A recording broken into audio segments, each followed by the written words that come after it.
Hi, and welcome to KirbKast. This is the 4th episode, and today with me in the studio I have Kaelin Ellis. Kaelin, how are you doing today? Doing pretty good, man. I can't complain. How about yourself, man? Dude, I'm just glad you're in the studio. Swag.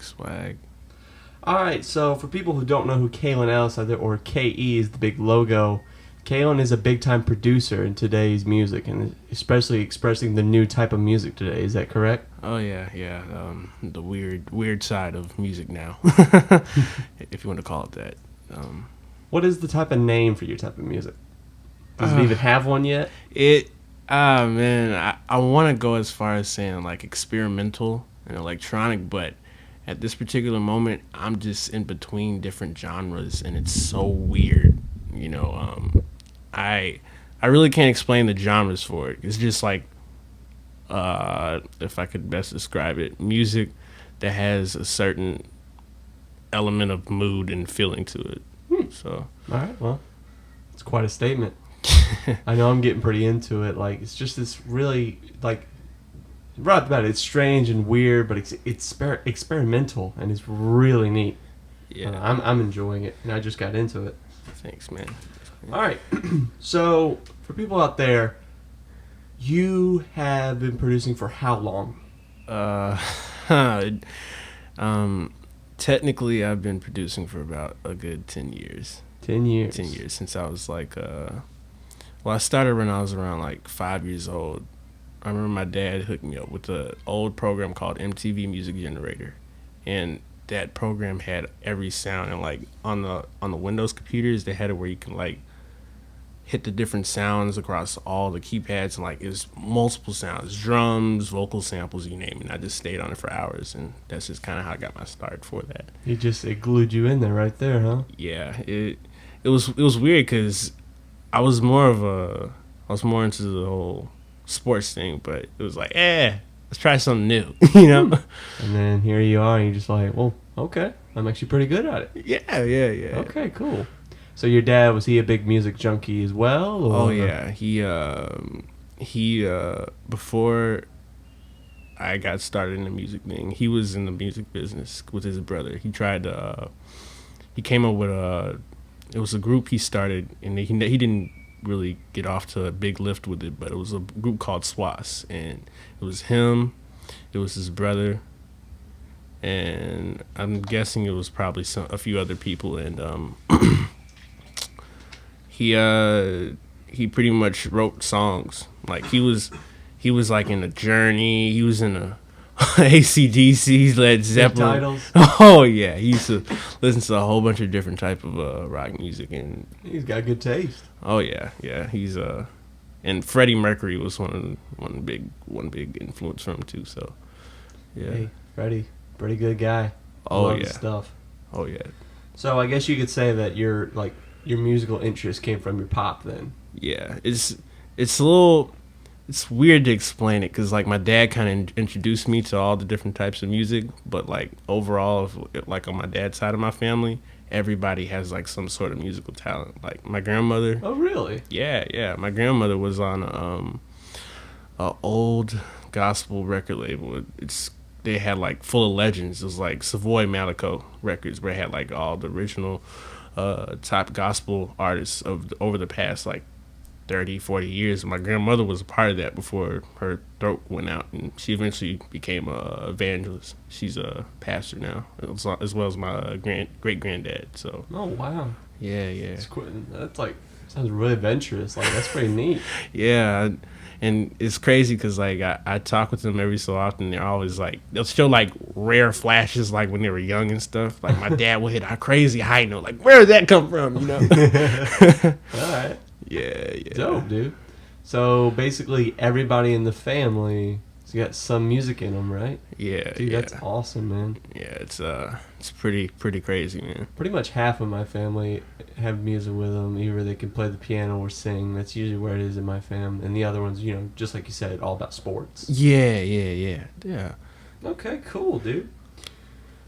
So, your dad got you hooked on music, and immediately were you into the rock crowd like he was too, or I was where was more your favorites into, at? Well, it kind of switched up Because at the very beginning, I remember I used to listen to when I was little, I used to play a lot of video games, and on Dreamcast, there's NBA 2K1, I believe, and at the very beginning of it, I think it was a Redman instrumental. I can't think of the name of it right now, but they played the same track over and over again. It was just this catchy guitar melody and the drums, and it was no other track except for that one track throughout the whole game. So really? Yeah. Just one Redman track. One Redman track. You leave it on the menu for like hours. It was the same loop playing. But I know, like sports games today, they have like a broad list of just multiple different genres and artists. And you're telling me that game only just had one song? Yeah, like Dreamcast, NBA 2K1. If you went to the main menu, because before they had all the crazy looking options where you can like choose to create your player and all that. I mean, they had that back then too. But right.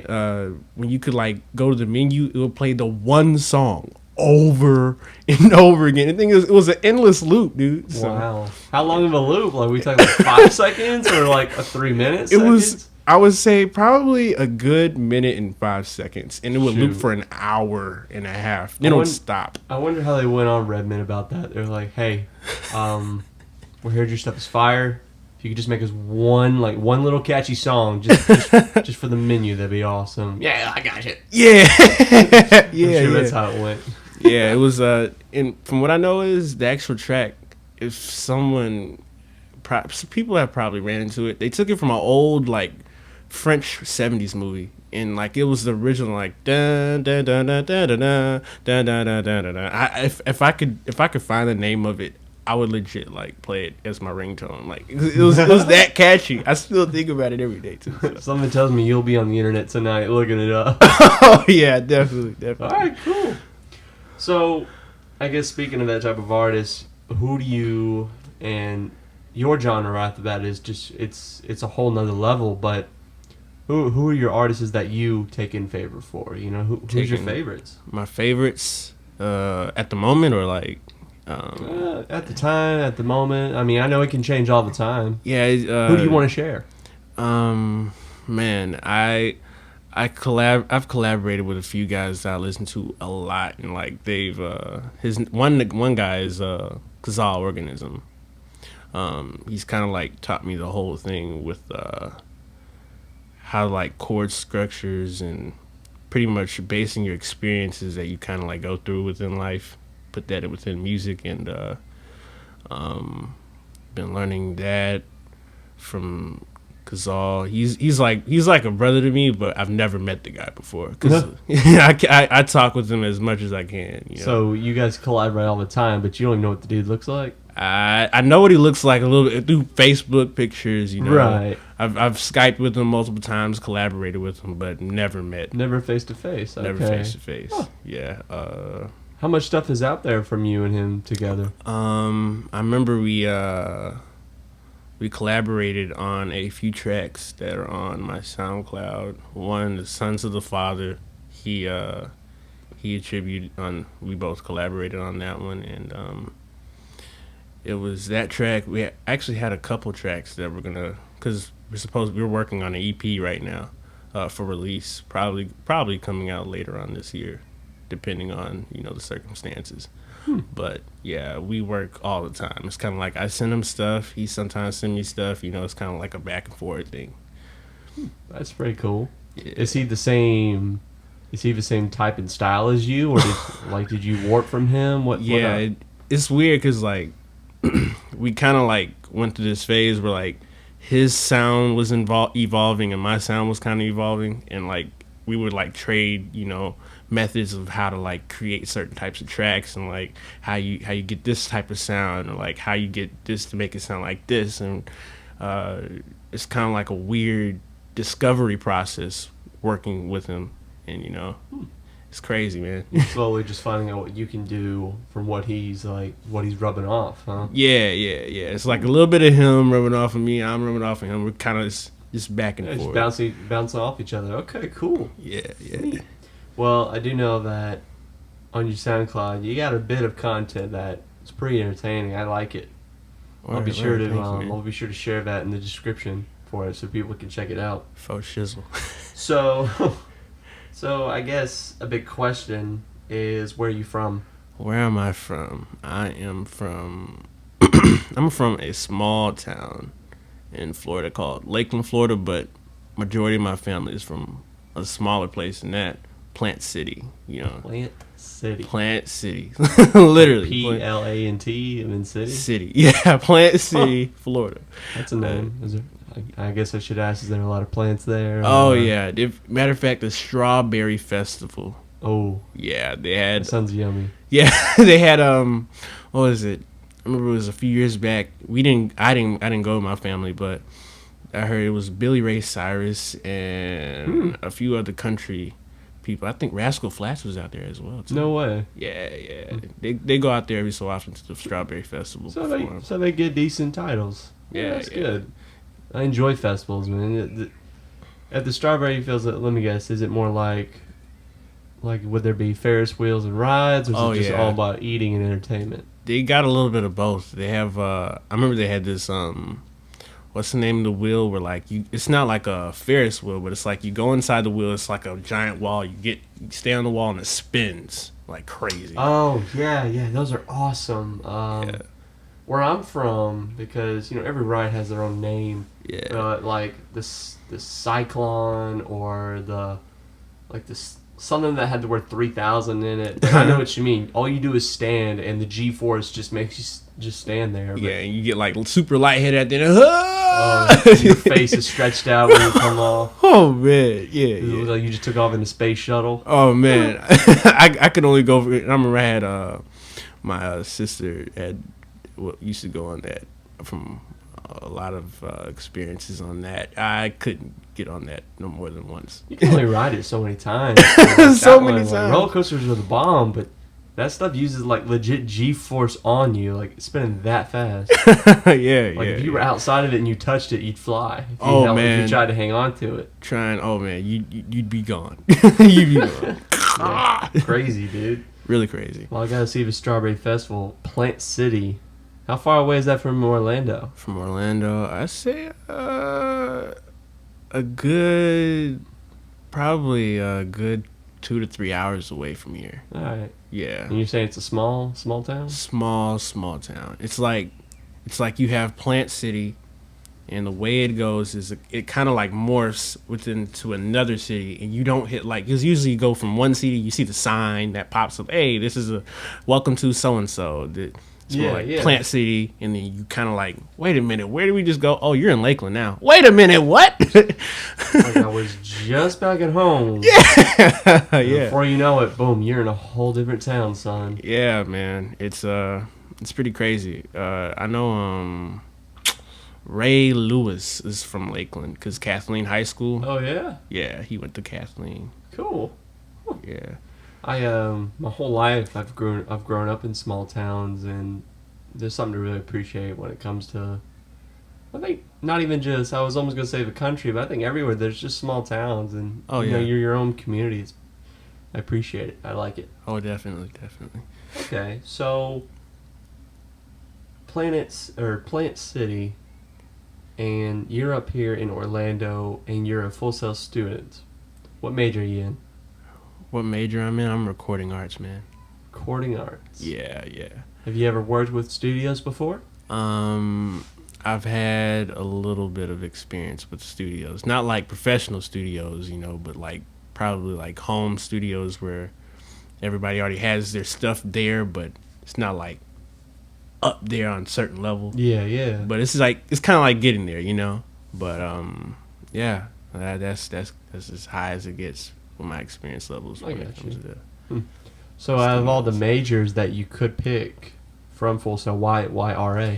Well, it's with RA. I actually got a scholarship for recording arts. Oh yeah. Scholarship. I remember I had a friend of mine that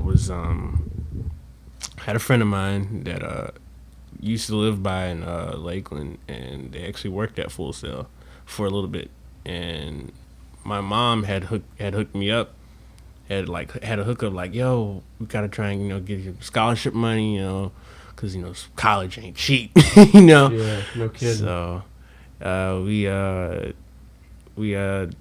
talked, and got the hookup from her on top of some other monies from being here in Florida. They hooked me up with certain scholarships. One of them being the Florida Fast Future, something like that. Sounds something like that. But they hooked me up with a scholarship from that, and they added on with the other scholarship on why I want to come to Full Sail. You know, and recording arts was a scholarship they offered to me, and I'm like, yeah. And also on top of that too, I remember, because like Full Sail is kind of like a continuation of building thing.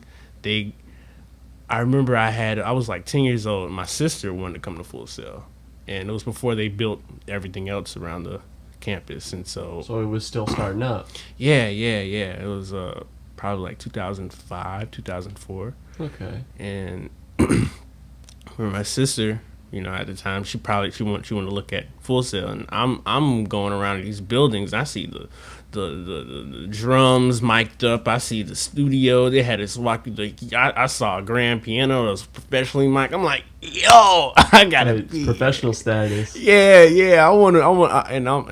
And foolishly enough, I was just like, I was telling students that were already here at Full Sail, I was like, I'm gonna be here. I'm gonna see you in like 10 years, but not thinking, you know, I wasn't really thinking like, hey, I would see them in 10 years from now, because, you know, they're already graduated from now. Right. Know? I was like, I'm gonna be here, and so it just so happened now. Just called your name, right? Yeah, I was like, dog. Well, that and the scholarships, I'm sure, really gave you the good option. So congratulations on that. That's awesome. Thank you, man. Thank you. Well, I know recording arts is a blast. They, if you're in the audio program, they regardless make you go through a class, and I had a lot of fun miking up a guitar and the little cajon sessions. Like, it's a lot of fun, especially what you hear and what you can do. Yeah. Now I know how the artists do it. It's a lot of fun. It really is, man. So, producing for 10 years, and so far, you are the most popular person I have on the show yet. Like, your social status is pretty flaming right now. Can you mind telling me a little bit? You know, how did you get that started? Where did Kaelin Ellis' name come from and go from? Well, it's a weird thing, because like at the very beginning of me, like, you know, putting my stuff on the internet, I remember I started off. I really wouldn't suggest anybody looking it up, but there's an old YouTube channel out there that's called 5K Pro. And 5K Pro was really like a family type thing, because like I'm really huge about my family, you know. Family's everything. Oh yeah, 5Ks, because my whole family has like 5Ks, right? And so I was like 1K, 2, and my dad, you know, so like 5K. I'm like, okay, 5K Productions. So 5K is in like their name starts with K? Or? Yeah, all of our names starts with K. So it's no way. Yeah, it's like you got Kaelin, you got Kiera, Carrie, Catherine, Kendria. Wow. Yeah, all of us are. It's pretty cool. Yeah, it's pretty. It's I've never heard a family do that. Like, was it like an on purpose thing, or is that like a coincidence? It was. I really feel like it turned into a coincidence after a while. Okay. Yeah, like, because they're all like, wait a minute, let's just keep this going. Why not, man? It's gonna look great on the initial board. Let's do it. Oh yeah, and it went from 5K Pro to Mr. Mockwell. I remember I did a tape with a guy named Tooney Tunes. I met him on the internet, and I was like probably like 12, 11 years old, and I was just making a whole bunch of tracks. And I got hooked up on this little collective called Low Flab. Low Flab was kind of like a mixture, and that's how I met K Trinata too, because K Trinata was on Low Flab, and I'm like, seeing how big he is, like, dog, we came from a small little thing on YouTube, because Right. It wasn't like we were like touring and playing shows. It was like we were just uploading beats on YouTube, and it got to the point where like I would check out these guys, and I thought they made it because they already had like thousands of views on their YouTube channel. So what I started doing was I started like copying what they were doing, and I didn't even have a sound. I wasn't even making any music. I was You were like, just like, wow, these guys were really doing this. man, I looked up to those guys like crazy, because being a little kid, you're like, wait a minute, I'm trying to do what they do, you know? Yeah. So it was. I remember it ran into that. It was Mr. Mockwell, Construct, that started with a K2. TCA, the creative aspect, and then eventually got to the point where I'm like, I got all these names, but I used to like show people my stuff, and they're like, "Is that really you or not?" You know? And I'm like, you know what? Forget it. And eventually, I just like scrapped all the names. I'm like, I'm just going as my first and last name. So, which I see it as like I see it as the professional route too. Like yeah, just addresses that, no stage names or anything. It's like nope, it's all on the birth certificate. It's on paper. That's me.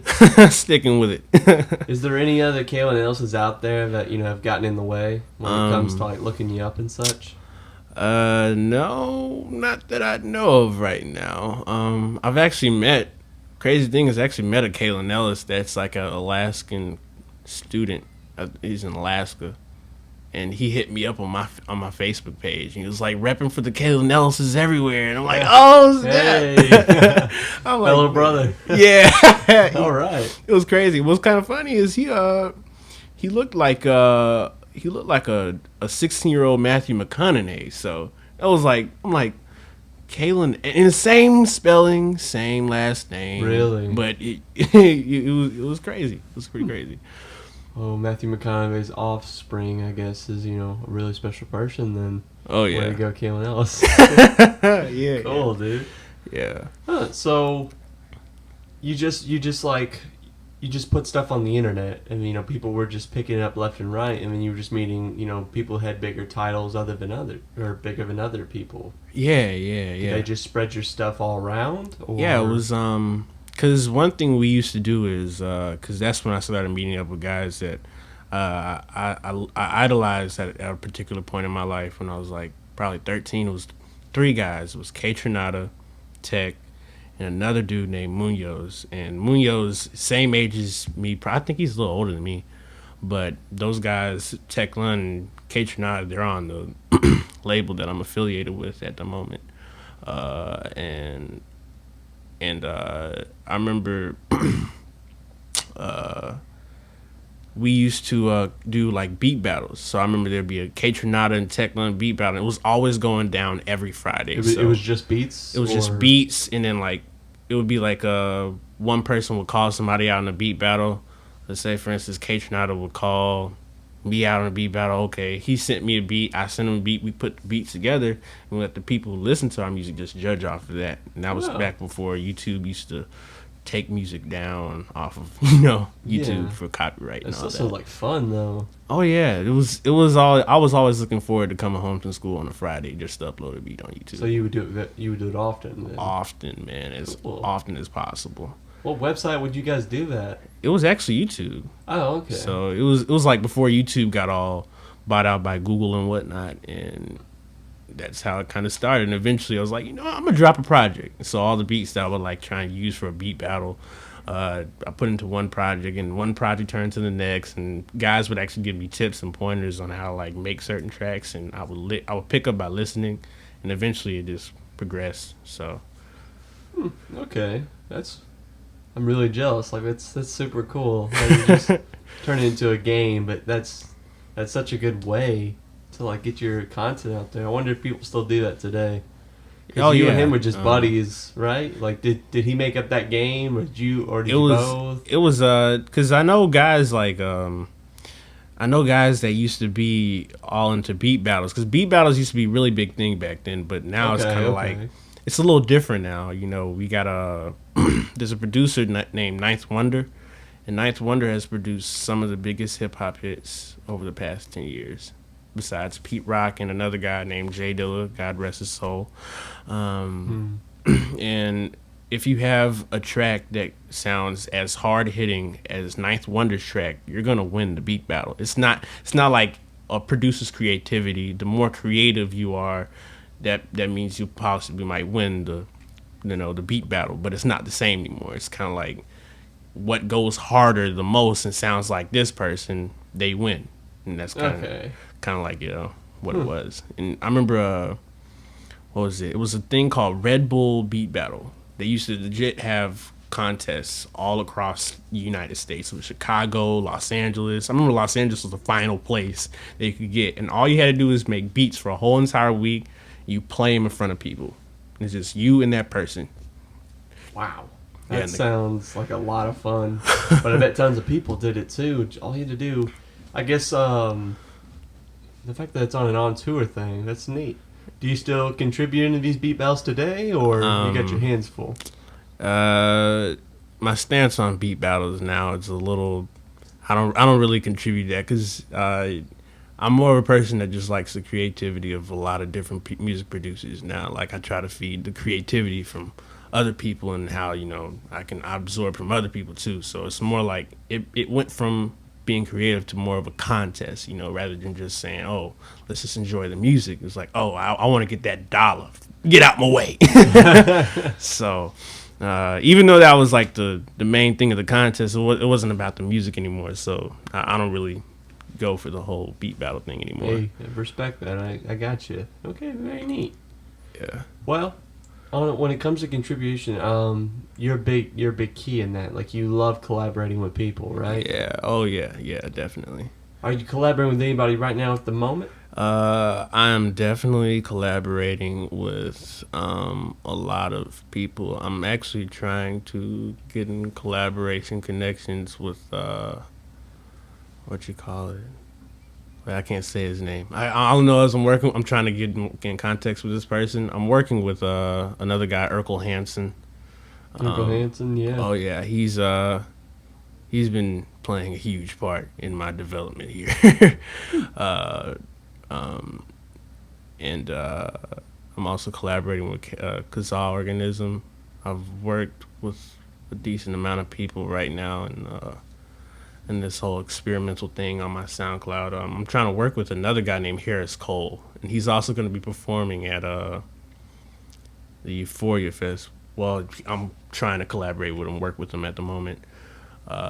Is it hard to get in contact with these guys? A lot of these guys, it really depends on which day you catch them on. Because sometimes, they're really busy with their work. A lot of guys, touring and whatnot.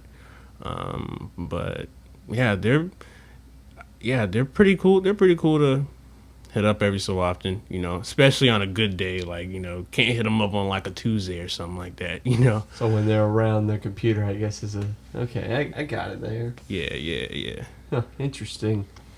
And what is the main reason that you want to collaborate with these type of guys? Is just like you think they'd be a good collaboration with your ideas, or are they actually in the same area as you, like genre? Yeah, it's like. Because, like, the way I collaborate with people, it's more of based on similar vibes. And if we have the similar vibes, then, hey, it's like the work is easy. Yeah, you can make magic like that. Yeah, like, I remember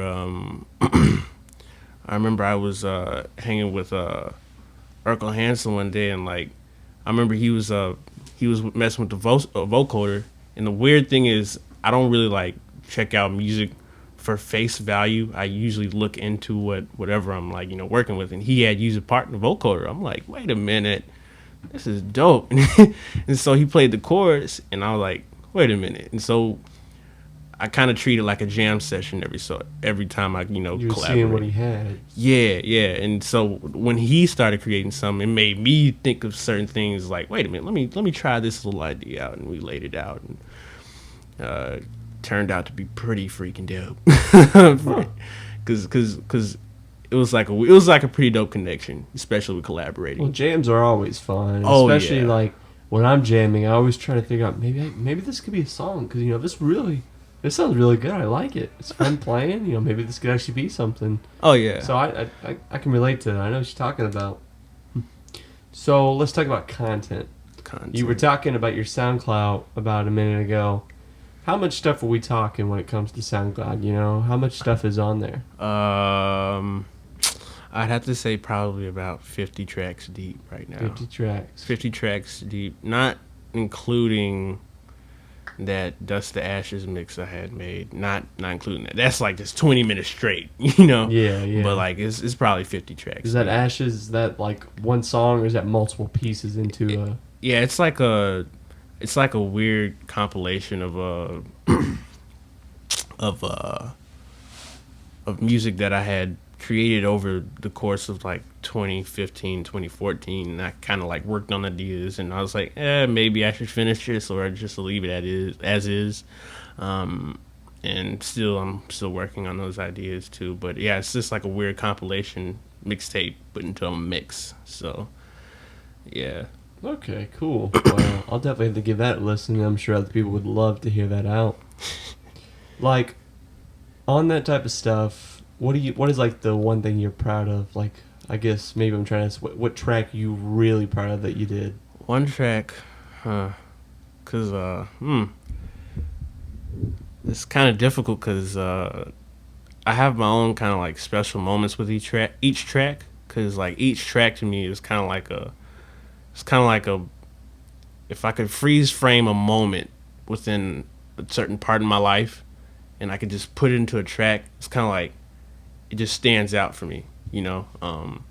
Like what was it? I remember I did this collaboration with a singer named Taylu. I had met her on Twitter. I remember I had put out a PSA like, hey, I any singers out there, and a guy that I think she knows smokes. Don't quote me accurately on that, but Okay. he had a Twitter and he tagged her and he was like, hey, he's looking for a singer. I remember she had, hit me up, and like she started sending me like, vocal pieces of a song that was already made, but I She took had it. what she was looking, or what you were looking for? Oh man, she had it. I'm like, yo. So I remember I had took her vocals and I put it with the track that I was already working on. It wasn't even fully developed yet. It was just the idea of the chords, and then I started adding more drums to it, and I was like, man, I really like this. And so I was like, I hope she digs this. So I sent it back to her and she loved it. So I'm like, I'm gonna try and continue to work on it. She fit the part, huh? She fit the part. And I'm like, man, her and another girl by the name, not girl, woman. Woman by the name of Lexus. She's awesome off the chain singer. Like, literally, she'll put you in your emotions. Like, you could just be sitting, you could be sitting watching a movie, and all of a sudden her track comes on. You just, where did this emotion come from? You just like, want to start bawling. Oh man, yeah. It's like, it's crazy. It's pretty powerful. I know Adele does that to me sometimes. Oh, for real? she's got some feeling behind her.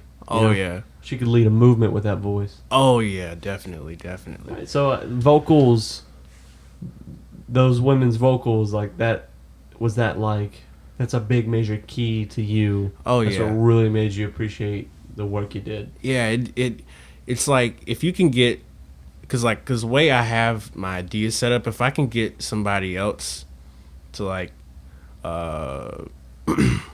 like if I can, cause like I vibe off of ideas, and what's weird is with the ideas is it usually fits the bill every time. Like and like it's not like, you collaborate with somebody who's like, maybe the next take, but it's like every time, and that's this kind of creative process, It's pretty impressive. Yeah. Would you say that are you getting lucky with this type of findings, or just to not put yourself in a bragging way, because I'm sure you're not the glitter type, but you just you can warp things, you can shape them. Yeah, it's like it's always never looking at music where it's at its face value. Always looking at it from a different context. Like, thinking outside the box. Thinking outside of the box. How could I make it a little more?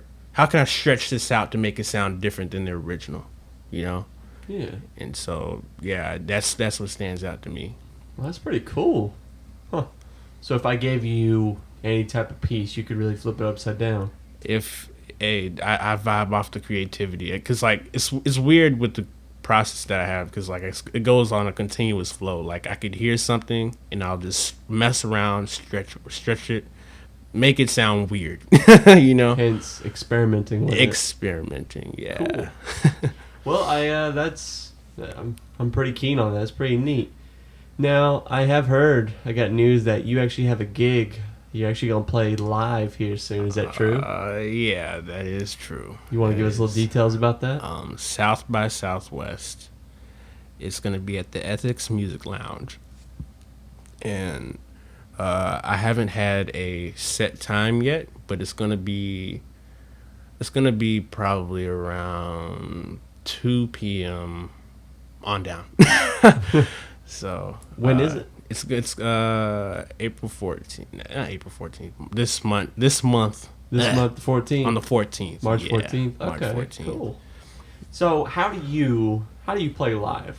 I know you're a producer. How do you exactly perform live? Well, the way I perform live is because like everybody else, they have their their own unique setup with performing. You have guys that DJ and mix and mash stuff. I kind of do a little bit of. I'm kind of dabbling a little more into both worlds by not only just like taking pieces of like songs that I feel like have a good tone, and I'll like try something out with another track. And so I decided like, hey, I'll maybe this fits. And so each track I wanted to be like a totally completely different experience listening wise. So drums that you hear particularly from a remix or any original track of mine is probably going to be somewhere in the middle of a completely different song. Like it's weird. It's like a weird mashup type process, and it's different every time. So every performance is going to be different. Oh, what yeah. You're saying. Yeah. Wow, it's pretty extraordinary. A lot of artists will just cover their same stuff and just move on with the next set list. But you're telling me that every song that you're going to do on stage probably won't hear it the same in the next week or whatever you perform again. Oh yeah, because I'm always experimenting and trying to find something new. It's never like I stay stagnated in one particular sound. It's like I remember I had a teacher of mine show me Radiohead when I was like in middle school, and Great band. Oh man, I remember I heard Kid A. That whole album was completely life changing. Yeah, it's mind blowing, dude. So, it just took you somewhere. Yeah, and like each track was a little different. Everything in its right place sounded completely different than the last track on the album. So I'm like, yo, I wanted to be able to make it like like a random type. Like, it's kind of like taking a random button and hitting it multiple times and seeing what comes out. Cool. Yeah. I like different. It's pretty cool. I would love to see that sometime. Oh yeah. All right. Well, where is and where are you playing again at? Ethics Music Lounge at South by Southwest. Okay, cool, dude. Yeah. Well, if you're in the area, definitely go see Kaelin. It's gonna be worth the shot, I see, especially since it'll be a one-time show every single time. It's pretty cool. Word. So, back to the collab ideas, and you're saying hoping that you just catch them at the right day at the right time. Yeah. Who? Maybe you've already said it, but who do you really want to like make something with? Who is somebody you look out there? It could be anybody, dead or alive. Someone that you would just love to make a piece with. What's her name? I've always wanted to collaborate with. Well, I think her name is Sade. Sade? Sade, Sade. Always wanted to collaborate with her. Ever since I heard Smooth Operator when I was like little, and it was on the Smooth Jazz station, I was like, who is she? I want all her albums right now. Who is she? Who is she, man? I was hooked at a young age, and I've always wanted to collaborate with a vocalist like her. What exactly does she bring to the table that that you just really fell in love with? She brings this element to where it's kind of like, because there's a certain verse that I know in the Bible that talks about music soothes a savage beast, and it was kind of like every time I heard her voice and she sung, I could not help but just chill, just like so relaxed, man. Like, and thing is, she would get you in a mood to the point where like it was kind of like mesmerizing. And so if I can like collaborate with her one day, that would be so dope. Sounds like she can sell some pretty impressive stuff then, if it just memorizes you. First you got yourself bawling, but then this girl can just put you under. Oh man. And she got everybody. Wow. All right, neat. Okay, cool. Well, how old are you, Kaelin? I am 18 years old. 18 years old, and you're at Full Sail trying to be in the recording arts. What are the challenges that are coming through of trying to get into this recording business? I believe probably the only challenge that coming into Full Sail facing is I wouldn't say learning the system. It's more of a fact of keeping a certain level of consistency. Keeping consistency at pretty much every level, not just creating music. It's more across like the business line as well too. You can make music all day, but you still need to learn about how to even run it, right? Oh yeah. Every day is a learning process for me, man. Okay. Still learning those aspects. Matter of fact, I actually thought I had learned everything I knew what it was to learn about Pro Tools. Uh-huh. And then we went through the class, and I'm like, man, there's so much I did not know. Yeah, Pro Tools is pretty challenging, but it is interesting because there's a whole lot more that I think you can do with Pro Tools than Logic. Oh yeah. And for people who don't know, that those are both programs where you can basically just write music on. Definitely. But Pro Tools does a whole lot more than Logic out of that. And there's also Ableton, which I know that you're really familiar with. Excuse me, with Ableton, right? Yeah. Ableton is that's like my second go-to software to always use. It doesn't matter if I'm actually working on a track or if I have like a certain sound idea. I just mess around and mutate on there. Ableton is my go-to option. Did your dad bring you up on these programs, or did you find them yourself? Yeah. Well, I remember my dad had hooked me up first because the program I use now is Acid Music Studio 10. And Acid Music, I haven't heard of that one. yeah, it's a program by Sony, and Sony has like all these different programs where like, because I know they have other programs like Sony Vegas and Sony I think it's SoundForge as a music mastering suite. I've been using their programs for years, and it kind of like started from Jam Tracks because that was the first official like kiddie program for like any Sony Acid users, and eventually went from that to like a pre-version of Ableton, and Ableton got better and better, and kind of like I just followed it after a while. Would you say that Acid is a stepping stone to things like Logic and Pro Tools? Yeah, it's like if I could say how it is, it's pretty much just straight loop based. But eventually, over time, they's like, you know what? Let's just add some plugins. Let's give them some effects. Let's give more options to be able to do anything musically speaking within a program. And Acid pretty much fits the bill. Okay, cool. I never heard of Acid. Yeah. Is that only for an Apple, or can you get that for also PC? Or Microsoft, whatever. At this particular moment, I don't know if you can actually get it for a MacBook. I've been trying to see if I can use it for the MacBook, but I know it's strictly for Windows for right now. Okay, all right. So I got it backwards. Okay, neat. How long does it take for somebody to get used to these programs? Man, maybe would you qualify yourself as a pretty fluent? I mean, me, I'm still trying to get these programs down, and they are a handful. Yeah. Like, how long does it take to get acquainted with these type of tools? Well, it really depends on your own creativity.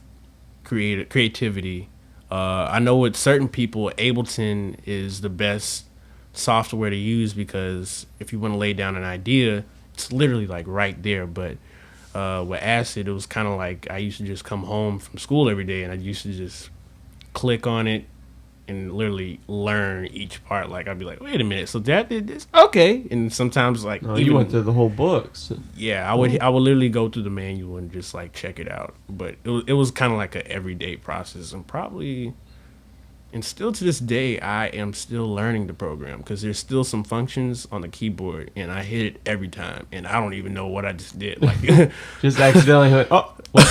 Hold on, that sounded better. I'm going to hit undo, and I'm going to hit redo. What did I do? yeah. It's a little weird every time. It's a little something different. I see. All right. Well, let's talk about content, if you don't mind me asking. Besides SoundCloud, what else do you have out there? At this particular moment, I have a few albums on iTunes and Google Play.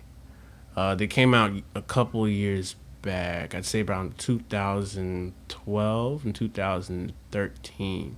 It was, and that was back when I was going before Kaelin Ellis. It was Mr. Mockwell, and it was Preflamella, and it was those two official albums. Then I had a few other ones that were with a label collective called Collective Resonance, and it was Rhythm Bass Volume 1, Rhythm Bass Volume 2, Volume 3. And so it was kind of like a continuing process, because beforehand I actually created, and it's kind of weird, I created 3 rhythm bass albums, but one is a part 1, one is a part 2, but they were as a totally completely different name. I was under a name called Construct. Right. And then the third one had 2 parts. And so like I was working on one part, and I was like, wait a minute. And that's when I learned from Kazal and all these other guys, like Soundwise, and I was like, man, I got to get on where they're at, you know. And that's why I created 2 parts. It was kind of like a weird growth type thing with those albums. And on top of that, too, after I made the second part of Rhythm Bass, part 3, I had created another album on top of that. So it's just like multiple content on multiple content. And it was just like I have like all this music. So yeah. So you have a lot of stuff out there then. I have a lot. Where can I find these volumes exactly? I mean, are they on the YouTubes or? Yeah, they are on. They are definitely on YouTube. I had uploaded it from my YouTube channel, Kaelin Ellis. Okay. And it's straight, probably 30 to 40 minute long beat tapes / albums. So now they're not quality wise, they're not there. Oh. I mean, they're probably gonna be like, you're probably gonna hear like one track, yeah, it sounds tight, but the other ones are just like quality wise, just down. Do you roll on Spotify or iTunes at all? Spotify, iTunes, yeah. I'm actually working on a new EP that should be coming out, I believe, later on this month. So, yeah, it should be coming out on Spotify. Right, so something we can look forward to other than your live performance. Yeah. All right, cool, man. I can't wait to check that out. I just thought of a question here, because you're playing live here in a week or less, mm-hmm. and I want to know, how often does Kaelin Ellis get to perform live? You know, how many places know about you? How many places? Man. I would probably say probably a decent amount of people, decent amount of places, they know about me. But as far as doing live shows, this is actually a first for me. I mean, I've played in front of people. I'm well comfortable performing in front of people, I figured it wasn't your first rodeo. Yeah, it was, because what's crazy is I've been playing drums in church, because I was a church musician. I've been playing drums in church for like 12, 13 years since I think I was 4. And so it was kind of like I got used to just playing and seeing people right there. It was more like I got used to it. So, yeah, it's a different type of beginning, but it's kind of like the same thing. You're looking forward to it, and you sound confident for it too, which is what you need to get on stage. Mm-hmm. You don't have to worry about butterflies, right? Yeah, it's weird because I'll get a little jitter, then as soon as I start, I just Oh, you get right into your flow. Right into the flow. So the first time that you performed in front of people, you were playing the drums? Yeah, it was a talent show back in 6th grade, and that's when I took my, I remember my dad had took the day off and got my whole drum set. It was a Gibraltar rack, first stack drum set. Ah. It had 4 cymbals, and we had the hi-hat all set up. Everything was there. It was in the gymnasium. And I remember the show didn't even start yet. I remember I just got on my drums and just started playing. My dad was like, "Get off the drums." Get off the drums. I was like, "What? I'm playing." He was like, "Yo, let the show start first." I'm like, "Oh, okay." So my first drum set was actually a first stack too. Oh, really? Yeah. Oh, and man. I was ironically, it was in 6th grade too. That's when I started getting into percussion. Oh, wow. I saw my cousin play the drums once on his home set, and I was like, "Where did you learn how to do that?" And he's like, "Grandpa taught us." And I was like, "Grandpa, you gotta hook me up." But family stuff got in the way, so I never really got to get on. I never got like sessions from him. Oh, wow. But I told my parents, I was like, "Hey, I want to play the drums." Like, my mom was going through this thing where like every one of my siblings, we had to play a sport and we had to learn an instrument, and I already had my instrument picked out. Yeah. And it started out with the simple, just one snare drum, getting your paradiddles and your rolls down. And then it moved to xylophone. And I was like, okay, this is cool, but I want to learn how to play a set. Yeah. When I would go to my drum teacher's place, he would have a drum set over there. And I'm over here learning the scales on a xylophone, which, not crapping on the xylophone, but I was like, I want to learn that. I want to learn that. Yeah. And I remember, and he like moved different locations every time because his store was getting bigger and better. Yeah. Selling drum equipment, and then like we finally learned all the scales, like all 12 scales.